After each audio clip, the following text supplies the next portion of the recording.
So hello dear students, आज मैं आपके सामने लेके आ रहा हूँ काफ़ी इम्पॉर्टेंट टॉपिक्स जो कि यूपीएससी, एसएससी और आरओ के लिए बहुत महत्वपूर्ण होने वाला है। ये है भारत के संविधान का निर्माण कैसे हुआ, आज हम इसके बारे में जानेंगे। तो बहुत ज़्यादा मैं लिखवाऊँगा नहीं या मैं लिखूँगा नहीं, आप मेरे लेक्चर्स को सुने 1.5x पे या 2x पे, आपको चीज़ें रिकॉल होती जाएंगी। तो हम सबसे पहले संविधान सभा की जो मांग है इसके बारे में हम लोग देखते हैं कि क्या क्या चीज़ें हो रही हैं। संविधान सभा की मांग, एक हेडिंग आप बना सकते हैं और साथ साथ में आप हमारे थोड़ा शॉर्ट नोट्स आप बनाते हुए चलेंगे तो काफ़ी इम्पोर्टेंट होगा। तो संविधान सभा की मांग सबसे पहले 1934 में जो है एम.एन. रॉय, ये नाम आप याद रखिए। एम.एन. राय ने भारत के लिए एक संविधान, कॉन्स्टिट्यूएंट असेंबली का विचार सामने रखा था 1934 में। इसके बाद में 1935 में क्या हुआ, 1935 में इंडियन नेशनल कांग्रेस ने भारत का संविधान बनाने के लिए आधिकारिक तौर पर एक संविधान सभा की मांग की। यानी अगर क्वेश्चन आता है कि आईएनसी, इंडियन नेशनल कांग्रेस ने कब मांग करी, तो 1935 में। 1938 में क्या हुआ, ये क्रोनोलॉजी चल रही है, धीरे धीरे इसको आप लोग समझते जाएं।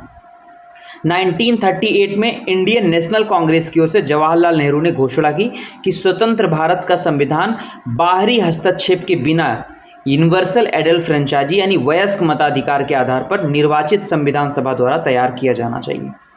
तो ये काफ़ी इंपॉर्टेंट है, ठीक है। अब हम लोग आगे की तरफ बढ़ते हैं। 1940 में क्या हुआ फिर, 1940 में एक काफ़ी इम्पॉर्टेंट इंसिडेंट्स आता है, अगस्त प्रस्ताव। आप सभी लोग जानते हैं अगस्त प्रस्ताव पारित किया जाता है। इसमें क्या होता है कि अगस्त प्रस्ताव में ब्रिटिश सरकार द्वारा सैद्धांतिक रूप से ये मांग जो है स्वीकार कर ली गई। फिर इसके बाद में 1942 में क्रिप्स मिशन आता है।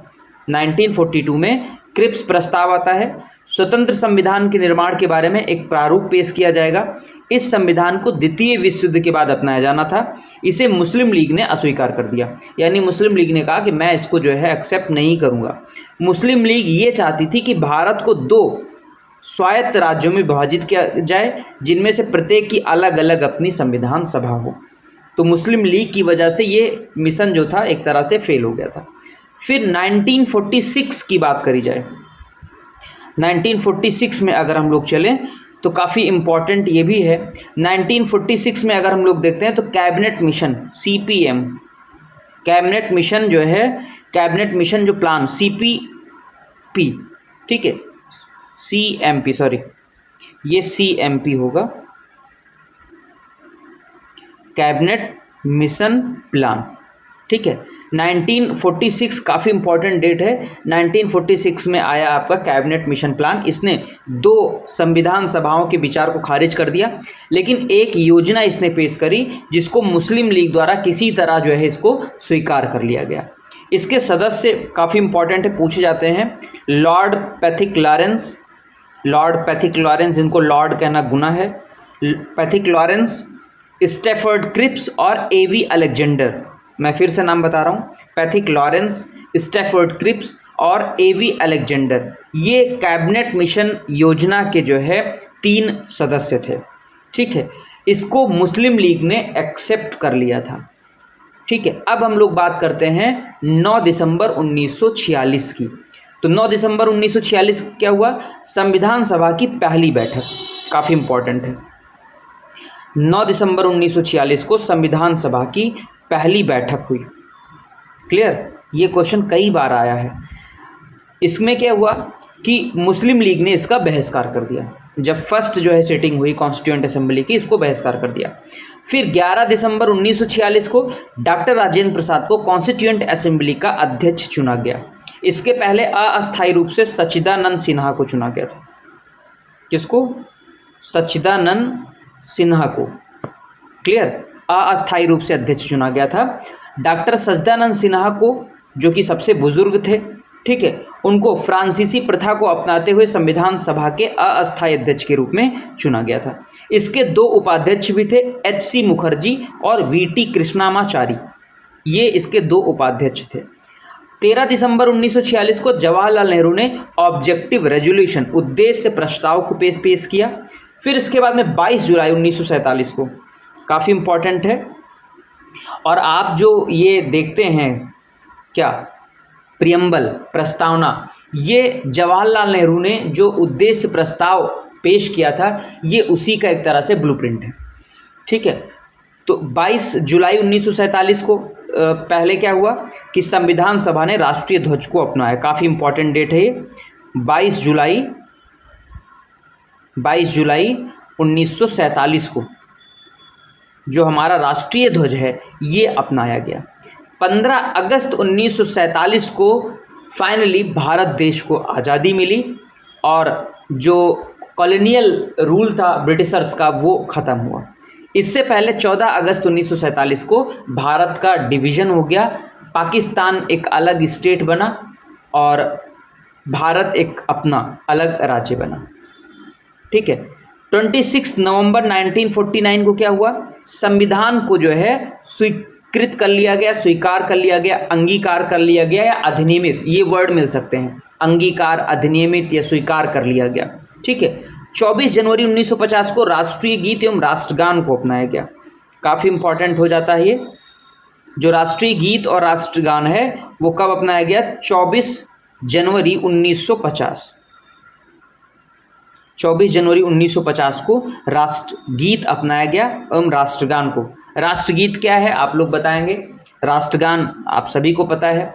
26 जनवरी 1950 को संविधान लागू हो गया और भारत उसी दिन से गणराज्य, एक कह सकते हैं कि रिपब्लिक स्टेट। रिपब्लिक स्टेट का मतलब जिसका अपना एक कह सकते हैं कि प्रेसिडेंट भी होता है और वो प्रेसिडेंट क्या होगा, वो चुना जाएगा, हेरिडिटरी नहीं होगा जैसे कि आप ब्रिटेन में देखते हैं, वो भी चुना जाएगा, भले वो अप्रत्यक्ष रूप से ही चुना जाए, लेकिन हमारे देश का जो राष्ट्रपति है वो भी चुन के आता है, यानी हम गणतांत्रिक देश में रह रहे हैं।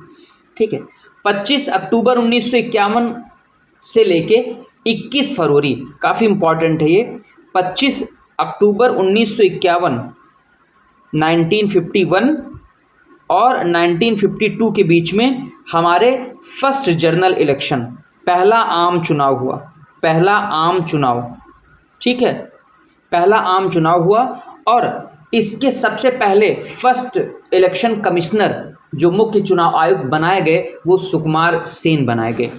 ठीक है, उन्होंने काफ़ी अपना कह सकते हो कि कैरिस्मेटिक अपना रोल प्ले करा, क्योंकि भारत की जनसंख्या इतनी ज़्यादा थी और अशिक्षा भी थी, इलिटरेसी थी, जिसकी वजह से यूनिवर्सल एडल्ट फ्रेंचाइजीज़ को एक्सेप्ट करवाना, उसको इम्प्लीमेंट कराना, ये बहुत अपने में बड़ी कामयाबी थी। तो सुकुमार सेन ने इसको कर दिखाया और यूनिवर्सल एडल्ट फ्रेंचाइजी, ब्रिटिशर्स हंस रहे थे, बहुत सारे ब्रिटिशर्स पॉलिटिकल थिंकर्स ने हमारे ऊपर ये वो भी किया, एक तरह से मजाक बनाया कि ये पॉसिबल ही नहीं कि इस देश में आप जो है कि इतनी डाइवर्सिटी है, बहुत सारे रिलीजन है, बहुत सारे जातियां हैं, बहुत सारे भाषाई जो है कह सकते हो कि भाषा के आधार पर डाइवर्सिटी बहुत ज़्यादा है।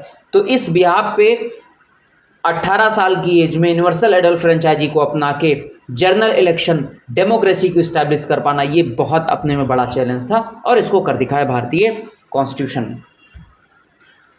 तो अब ये आपको आई होप समझ में आया होगा। तो इस तरह से हमारा जो है हमारे कॉन्स्टिट्यूशन में आप सभी लोग जानते हैं, जस्ट वेट, आप इसको 1.5x पे करके देखेंगे तो मज़ा आएगा।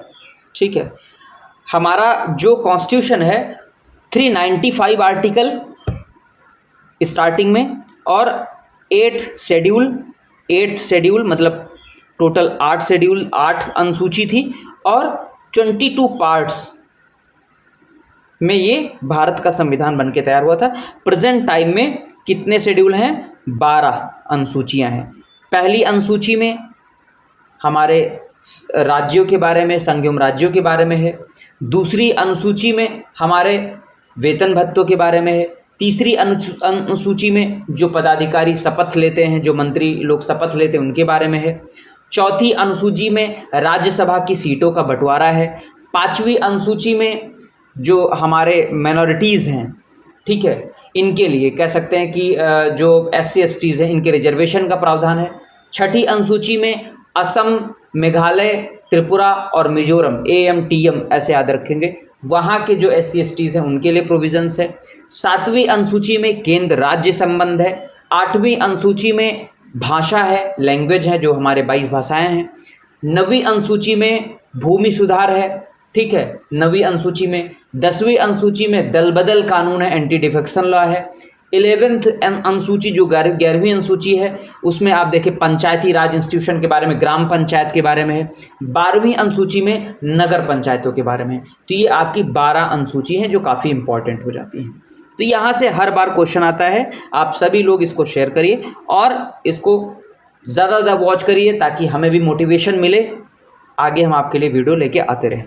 Thank you, have a good day.